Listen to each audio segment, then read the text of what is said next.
Picture this, a god so powerful he could control the weather, the harvests, and the fate of kings. His magical sword could fight battles on its own. His golden boar could outrun any horse. His ship could sail through air and land alike. But here's the twist. He gave it all up for love. Meet Freyr, the Norse god who made the ultimate sacrifice. He traded his most powerful weapon for a chance at romance. Sounds romantic, right? Well, this decision would literally help end the world. We're talking about Ragnarok here, the twilight of the gods themselves. Freyr wasn't just any deity in the Norse pantheon. He was the lord of fertility, prosperity, and peace. Vikings prayed to him for good harvests and successful reigns.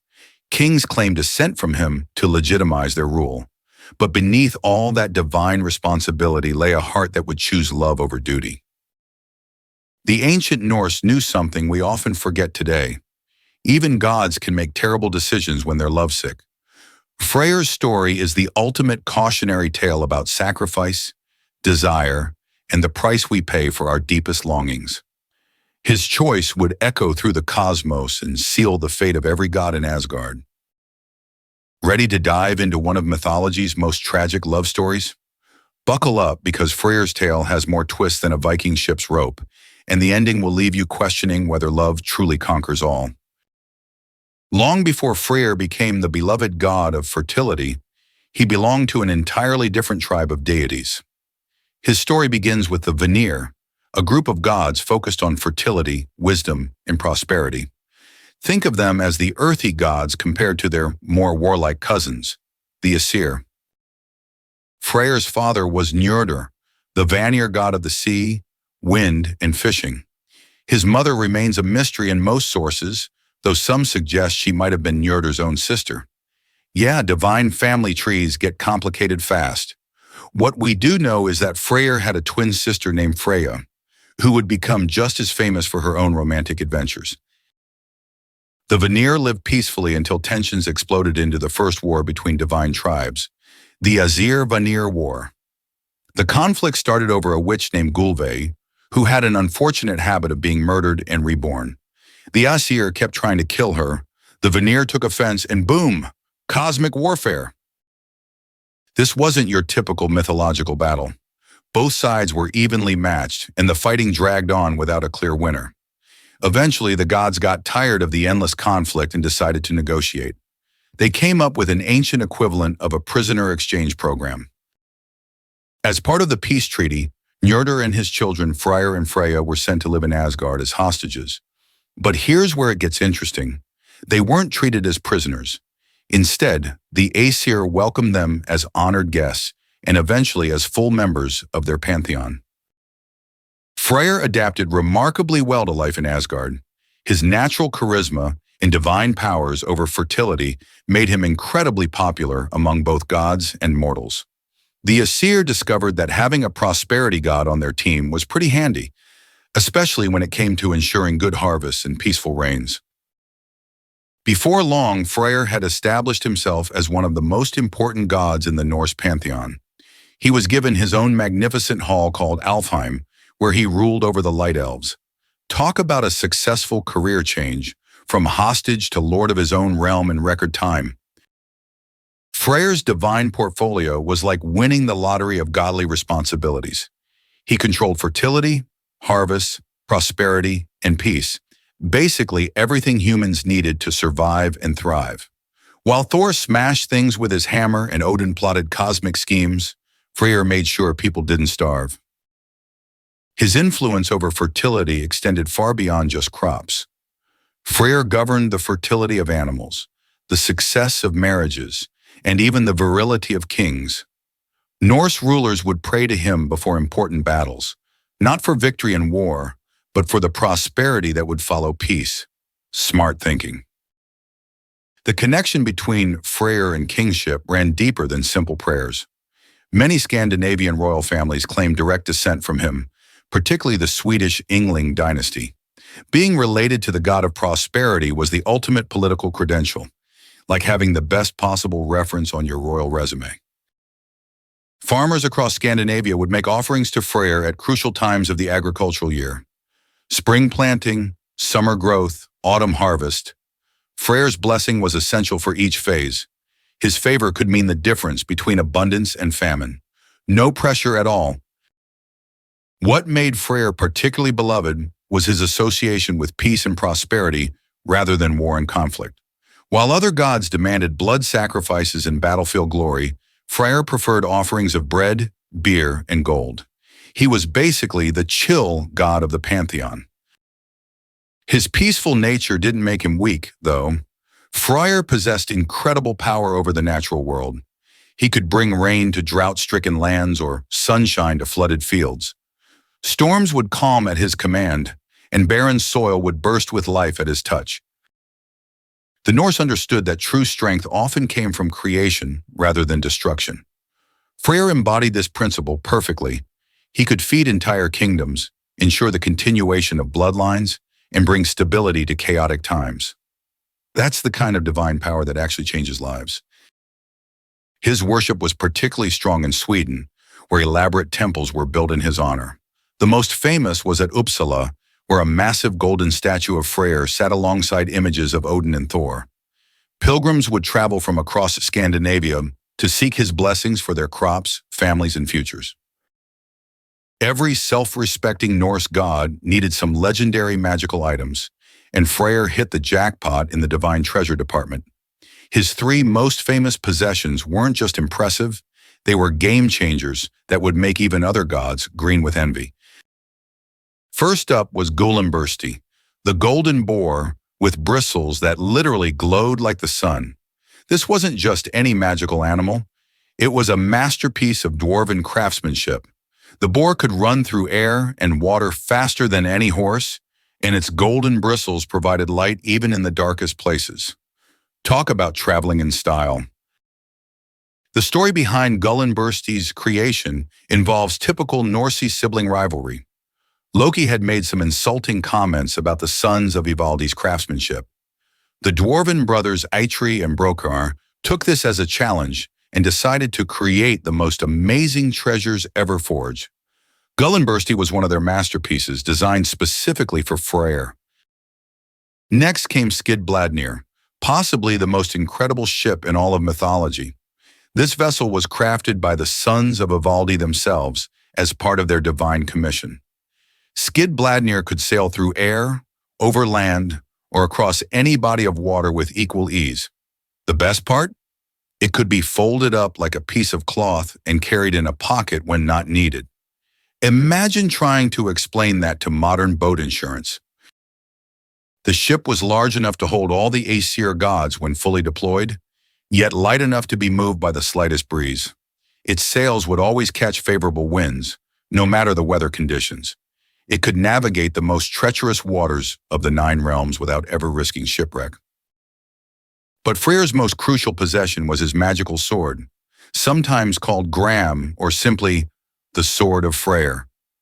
This weapon was no ordinary blade. It could fight battles entirely on its own. Point it at an enemy, and it would leap from its sheath to attack with deadly precision. It never missed its target and never failed to find its mark. The sword's autonomous fighting ability made Freyr nearly invincible in combat. He didn't need to be a skilled warrior because his weapon handled all the technical details. This magical automation was like having the ultimate bodyguard that never slept, never tired, and never asked for overtime pay. These 3 treasures weren't just status symbols. They represented different aspects of Freyr's divine nature. Gullinbursti symbolized the sun's life-giving light and fertility. Skidbladnir represented his dominion over prosperity and trade routes. The sword embodied his role as a protector of peace and order. The dwarves who created these items were renowned throughout the 9 realms for their craftsmanship. Getting custom work from them was like commissioning art from the greatest masters. Expensive, time-consuming, but absolutely worth it. Freyr's collection represented the pinnacle of magical engineering. Together, these treasures made Freyr one of the most formidable gods in the Norse pantheon. He had mobility, illumination, and unstoppable combat power all wrapped up in 3 convenient packages. It seemed like nothing could threaten a god so well equipped for any situation. Little did anyone know that Freyr would eventually trade away the most important of these treasures for something he valued even more than his own safety. But that's a story that would change everything, and we're just getting started. Picture this. You're told not to touch something, and that's exactly what makes you want to touch it most. That's basically what happened to Freyr one fateful day in Asgard. Odin had left his throne, Hlidskjalf, unattended. This wasn't just any chair, it was the cosmic observation deck of the universe. From this throne, you could see into all 9 realms at once. Freyr couldn't resist the temptation. He climbed onto the forbidden seat and gazed across the cosmos. The view was incredible.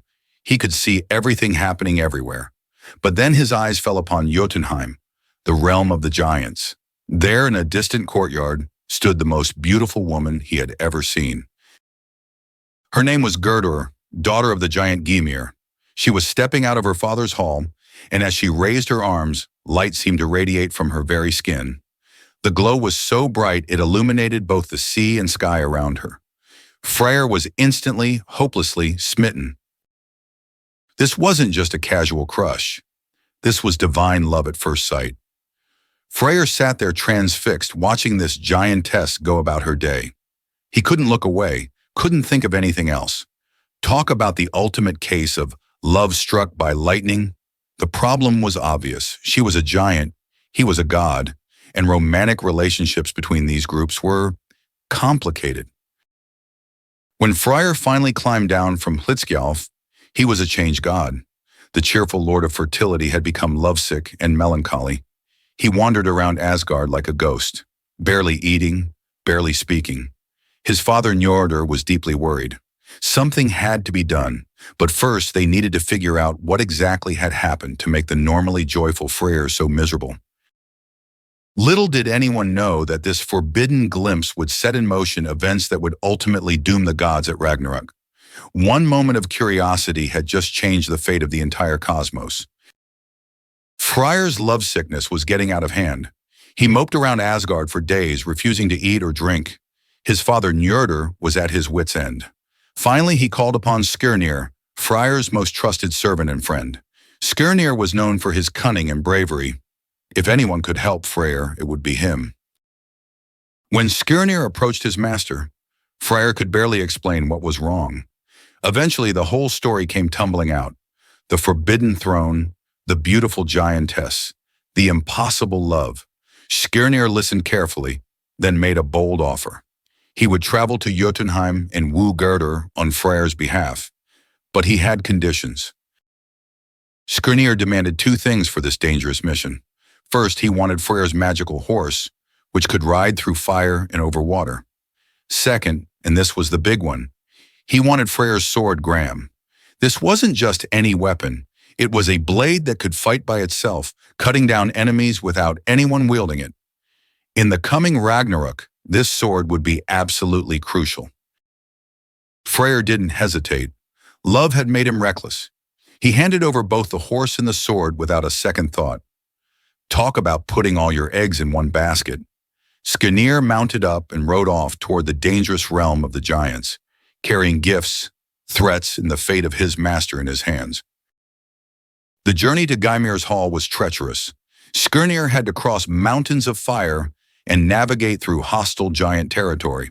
When he finally arrived, he found Gerðr and began his careful negotiation. First, he tried gifts, golden apples and a magical ring. Gerðr wasn't interested. Then he tried threats, warning of curses and doom. Still nothing. Finally, Skidbladnir pulled out his masterstroke. He offered something no one had offered before. True love from the most generous and beautiful of the gods. He painted a picture of Freyr's devotion, his kindness, his divine nature. Slowly, Gerðr began to soften. The combination of Skidbladnir's eloquence and Freyr's genuine love finally won her over. But Gerðr had her own condition. She would marry Freyr, but not immediately. She wanted to meet him in 9 days at a grove called Bari, a neutral ground between their worlds. Skidbladnir agreed and raced back to Asgard with the good news. Freyr was overjoyed, though he complained that 9 days felt like 9 years. The deal was done, but the cost was enormous. Freyr had traded away his greatest weapon for love. At Ragnarok, when the forces of chaos would storm Asgard, Freyr would face the fire giant Surtur weaponless. Love had triumphed, but it had also sealed the doom of the gods. When Skirnir returned and told Freyr about the successful wooing, the love-struck god could barely contain his joy. But he also felt the weight of what he'd given up. The sword that could have saved the gods in their darkest hour was gone forever. Sometimes love demands the ultimate sacrifice, even when that sacrifice might doom the world. 9 days had never felt so long.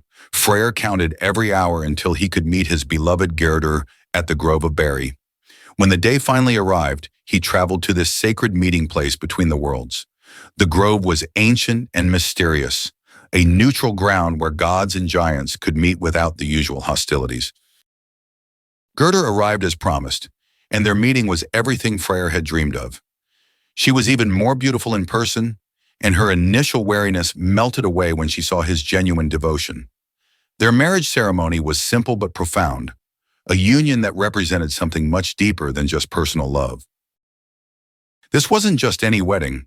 Mythologically speaking, this marriage symbolized the union between fertility and the earth itself. Freyr, as the god of growth and abundance, was joining with Gerðr, whose name means enclosure or field. Together, they represented the perfect partnership between the forces that make crops grow and the land that receives them.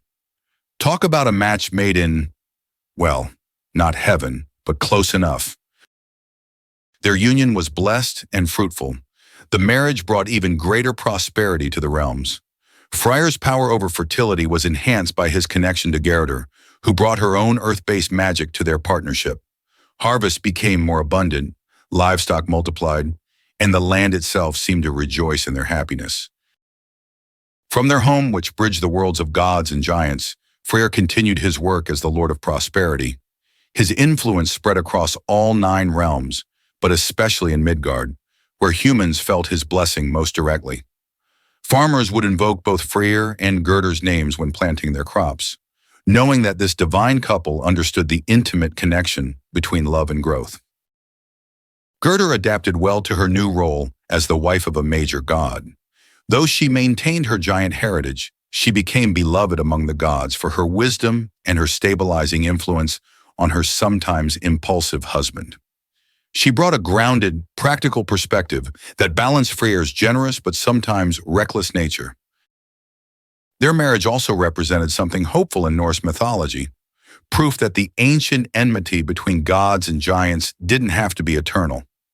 Love could bridge even the deepest divides. Unfortunately, this beautiful union came at a price that would only become clear when the end times arrived. While Freyr enjoyed his divine marriage, his influence on human affairs was reaching its peak. Nowhere was this more evident than in Sweden, where he became the most important god in the pantheon. The Swedes didn't just worship Freyr, they practically built their entire civilization around him. The great temple at Uppsala was Freyr's crown jewel of worship. This massive wooden structure housed statues of the major gods, but Freyr's was the most prominent. His image showed him with an enormous, well, let's just say the Swedes really emphasized his role as a fertility god. The temple was surrounded by a sacred grove where no violence was permitted. Even the trees were considered holy.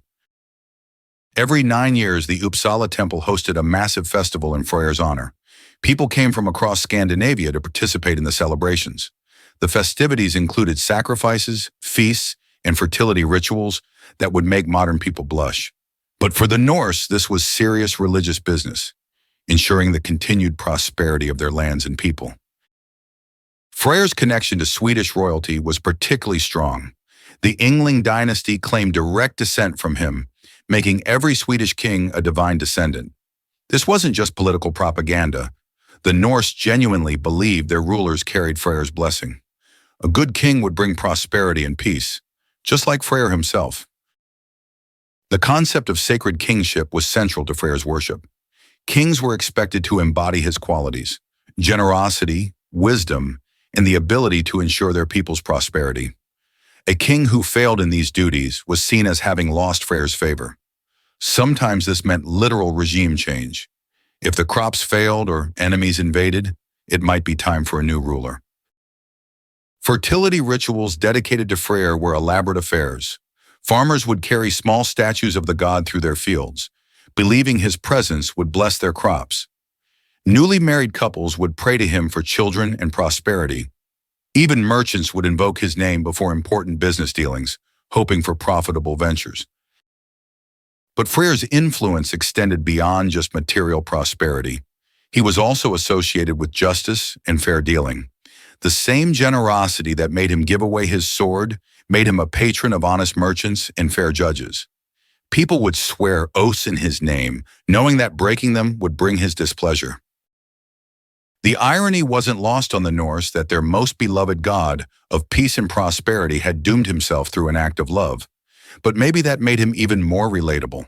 After all, who hasn't made questionable decisions when smitten? Freyr's very human emotions made him the most approachable of the gods, even as his divine sacrifice cast a shadow over the future. Love makes us do crazy things, but giving away your only weapon when you're a god, that's next-level crazy. Freyr's romantic sacrifice left him in a terrible position. His magical sword Gram was gone forever. The blade that could fight by itself now belonged to his servant Skirnir, and everyone knew it. The giants sensed weakness immediately. They're like cosmic bullies who smell fear from miles away. Word spread through all 9 realms that the great fertility god was defenseless. Freyr, who once struck terror into enemy hearts, now faced every battle empty-handed. His golden boar Gullinbursti was impressive, sure, but try fighting a giant with farming equipment. The Norns, those fate-weaving sisters, had already spoken. Their prophecies painted a grim picture for Ragnarok. Every god would face specific opponents in the final battle. Freyr's destined enemy, Surtur, the fire giant with a flaming sword. The irony was brutal, a weaponless god against the most dangerous blade in existence. Other gods tried to help. Odin offered weapons from his armory. Thor suggested backup hammers. Apparently he had spares. But divine weapons are picky about their owners. None would accept Freyr as their master. It was like trying to use someone else's smartphone. Technically possible, but everything just felt wrong. Freyr accepted his fate with surprising grace. He'd made his choice for love, not glory. Gerðr was worth the sacrifice, even if it doomed him. This decision revealed something profound about his character. Unlike other Norse gods who craved battle and honor, Freyr valued connection over conquest. The approaching darkness of Ragnarok cast shadows over Asgard. Everyone knew the fertility god's weakness would cost them dearly, but Freyr never showed regret. He spent his remaining time ensuring good harvests and peaceful rains. If he was going down, he'd leave the world better than he found it. The cosmic balance was shifting. Love had triumphed over duty, but at what cost? The gods were about to find out just how expensive romance could be. When Ragnarok finally arrived, it came with fire and chaos. The giants poured through every realm like an unstoppable flood, and there stood Surtur, wielding his blazing sword that could cleave mountains in half. His opponent? One very brave, very weaponless fertility god. Freyr faced his destiny on the battlefield of Vigrid. This wasn't some glorious duel between equals. It was a tragedy waiting to happen. Imagine bringing fists to a sword fight, except the sword is made of cosmic fire. But Freyr stepped forward anyway. He'd rather die fighting than hide behind others. The battle was brief but heroic. Freyr fought with everything he had, his bare hands, his courage, and his unbreakable will. He dodged Surtur's flaming strikes like a master dancer. For a moment it almost looked possible. Maybe love and determination could overcome magical weapons. But mythology isn't a Disney movie. Physics eventually won. Surtur's sword found its mark, and the god of fertility fell. The earth itself seemed to mourn his passing. Flowers wilted, harvests failed, and the natural order began crumbling. When the god of life dies, death follows quickly. Freyr's sacrifice wasn't meaningless, though. His brave stand bought precious time for other gods and heroes. Every second he held Surtur's attention was another moment for evacuation and last-ditch efforts. He died as he lived, thinking of others before himself. The fire giant's victory sealed the world's fate. With Freyr gone, nothing could stop the cosmic conflagration. Surtur's flames spread across all 9 realms, burning away the old world to make room for the new. The god who chose love over duty became the final casualty of his own decision. Freyr's story didn't end with his death.